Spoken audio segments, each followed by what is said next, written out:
Cabbage కర్రీని రొటీన్‌గా కాకుండా కొత్తగా ట్రై చేయాలనుకునేవారు తప్పకుండా ఈ కర్రీని ట్రై చేయండి. దీని టేస్ట్‌ని చాలా ఎంజాయ్ చేస్తారు. మరి దీని ప్రిపరేషన్ చూసేద్దామా? స్టవ్ వెలిగించి బాండీ పెట్టి అందులో కొంచెం నూనె వేసుకొని నూనె వేడయ్యాక ఎంత వీలైతే అంత చిన్నవిగా కట్ చేసుకున్న క్యాబేజ్ ముక్కల్ని అందులోకి వేసుకోవాలి. నూనెలో వేసిన క్యాబేజ్ ముక్కల్ని ఒకసారి కలుపుకొని అందులో కొంచెం పసుపు వేసుకోవాలి.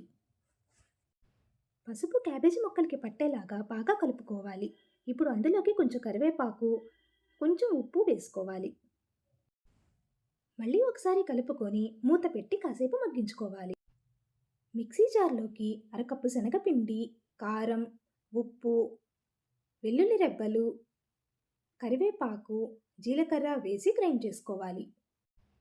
ఇప్పుడు మూత తీసి కూరను ఒకసారి కలుపుకోవాలి. కూర బాగా వేగిపోయింది. ఇందులోకి మనం మిక్సీ వేసి పెట్టుకున్న శనగపిండి కారాన్ని వేసుకోవాలి. నేనైతే ఇక్కడ 3 స్పూన్స్ దాకా శనగపిండి కారాన్ని వేసుకున్నాను. మీకు కావాలంటే ఇంకా కూడా వేసుకోవచ్చు. ఈ కారం ముక్కలకి పట్టేలాగా బాగా కలుపుకోవాలి. కూరని అడుగంటకుండా బాగా కలుపుతూ శనగపిండిలోని పచ్చివాసనంతా పోయాక స్టవ్ ఆఫ్ చేసుకొని ఒక గిన్నెలోకి తీసుకోవాలి. ఇప్పుడు ఇందులోకి వేయించిన జీడిపప్పు వేసి కలుపుకుంటే ఎంతో రుచిగా ఉండే కాజు క్యాబేజ్ ఫ్రై రెడీ.